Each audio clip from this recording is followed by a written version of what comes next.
Споріднені душі зустрічають одне одного. Все відбувається так, як має відбуватися. Минуле має забутися, майбутнє має відчутися.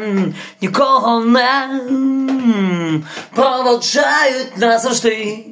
А ті, хто навчився прощати, будуть щасливими завжди. Люди ніколи не зустрічаються просто так. Люди ніколи не розстаються назавжди.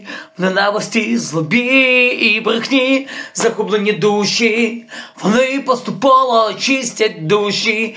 До всіх прийде Бодхісаттва, але ніхто за тебе твій шлях не пройде.